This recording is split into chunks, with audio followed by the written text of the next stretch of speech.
আসসালামু আলাইকুম ভিউয়ার্স, আশা করি সবাই ভালো আছেন। নতুন আর একটা ভিডিও নিয়ে আপনাদের সামনে হাজির হলাম। তো আজকের ভিডিওর টপিক হচ্ছে কিভাবে আপনি ফেসবুক অ্যাপস আপনার কম্পিউটারে ইনস্টল করবেন এবং অ্যান্ড্রয়েড ফোনে যেভাবে আপনি ফেসবুক চালান আপনার কম্পিউটারে কিভাবে চালাবেন। দেখা যাচ্ছে অনেক সময় আমরা ফেসবুক চালাতে গেলে আমাদের ওয়েবসাইটে ঢুকতে হয়, ঢোকার পরে ফেসবুক লগ ইন করে তারপর চালাতে হয়। তা এই ঝামেলা থেকে আপনি যদি মুক্তি পেতে চান তাহলে আমার এই ভিডিওটা শেষ পর্যন্ত দেখবেন যে কিভাবে আমি ফেসবুক সফটওয়্যারটা ইনস্টল করি, ইনস্টল করে ডাইরেক্টলি চালাই, যে এক ওপেন হয়ে যাবে, ওপেন হয়ে যাওয়ার পরে ফেসবুক চলবে। তা চলুন দেরি না করে ভিডিওটা শুরু করা যাক। তা আমার চ্যানেলে যদি আপনি নতুন হয়ে থাকেন অবশ্যই চ্যানেলটি সাবস্ক্রাইব করবেন। তা প্রথমে আমি ক্রোম ব্রাউজারে যাব। ক্রোম ব্রাউজারে যাওয়ার পরে এখানে টাইপ করব ফেসবুক ফর পিসি। টাইপ করার পরে আমি নিচে আসবো। আমি নিচে আসার পরে অরিজিনাল যে আপনার উইন্ডোজ 10-এর যে অরিজিনাল স্টোর সেটা খুঁজবো, এই যে গেট ফেসবুক মাইক্রোসফট স্টোর। তো এই ওয়েবসাইটে আমাকে ঢুকতে হবে। ঢোকার পরে সাইন মি আপ। তো সাইন মি আপ, তো এটা আমি কেটে দেবো, এখান থেকে সাইন আপ করবো না। তারপর আপনি এখান থেকে ফ্রি, এই দেখেন এখানে অপশনটা দেখতে পাচ্ছেন গেট ফ্রি। তা আপনি এটা ফ্রিতে পাবেন এটা। তা আমি গেট অপশানে ক্লিক করব। তা ওপেন মাইক্রোসফট স্টোর, এখানে ক্লিক করলে আমাকে মাইক্রোসফট স্টোরে নিয়ে যাবে।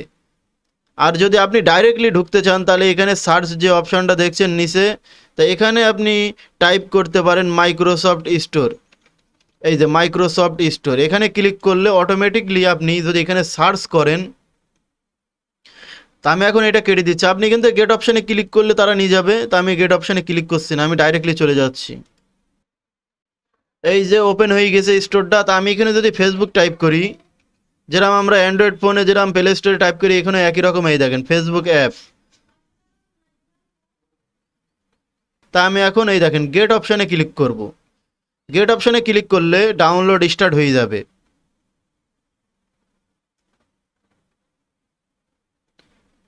পেন্ডিং, এই দেখেন ডাউনলোড হচ্ছে। তা ডাউনলোড হতে একটু সময় লাগবে। তা আমি এখান থেকে আপনার স্ক্রিনশটগুলো দেখে রাখেন যে কিভাবে এখানে চালানো যায় ফেসবুক। এই দেখেন অবিকল আপনার হচ্ছে ফোনের মতনই চালানো যাবে, কিংবা ওয়েবসাইটের মতনই আশা করা যায়।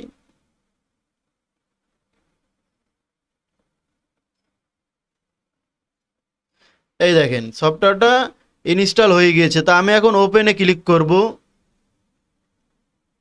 তা ফেসবুকটা ওপেন করার পরে এরম ইন্টারফেস আসবে। তা এখানে আপনি আপনার ইমেল কিংবা নাম্বার আর পাসওয়ার্ড দিয়ে লগ ইন করতে পারবেন। তা আমি লগ ইন করে দেখাচ্ছি আপনাদেরকে।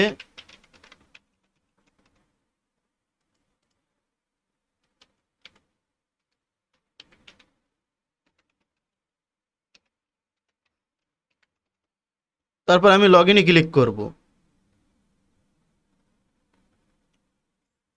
লগ ইনে ক্লিক করার পরে এই দেখেন এখানে বলছে তারা টু ফ্যাক্টরের কোড চাচ্ছে। তা আমি এখানে কোডটা বসিয়ে দেবো, আমার মোবাইলে আসবে।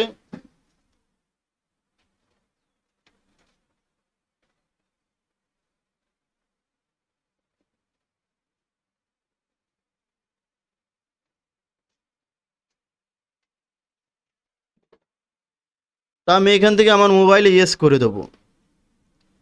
ইয়েস করে দেওয়ার সাথে সাথে আপনি দেখবেন এখানে কম্পিউটারেও ওপেন হয়ে যাবে। এই দেখেন ফেসবুকটা ওপেন হয়ে গিয়েছে। আমি যদি এখন এটা যদি ফেসবুকটা এখান থেকে চালাই, দেখেন আপনারা দেখলেই বুঝতে পারবেন যে কেমন স্পিড পাওয়া যায় আর কেমন চলে। এই দেখেন আমি যদি আমার প্রোফাইলে যাই, অবিকল ওয়েবসাইটের মতন সমস্যা নেই, আপনারা চালাতে পারেন। দেখা যাচ্ছে আপনার কোনো ওয়েবসাইটে আর ঢোকা লাগলো না। তা আমি এখান থেকে কেটে দিচ্ছি। কেটে দেওয়ার পরে আমি যদি এখন ফেসবুকে আবার ঢুকতে চাই, তা দেখেন আমি এখানে সার্চ করছি ফেসবুক। ফেসবুক সার্চ করার পরে এখানে যদি আমি রাইট বাটন ক্লিক করি, তা আমি এখানে পিন টু টেক্সট বার এবারে কেটে দিলাম। এই দেখেন, তো সবসময় এখানে আপনি পিন করে রাখবেন যাতে আপনার খুব সহজে আপনি এক ক্লিকে ফেসবুকটা ওপেন করতে পারেন। এই দেখেন আমি ফেসবুকটা ওপেন করছি এক ক্লিকে,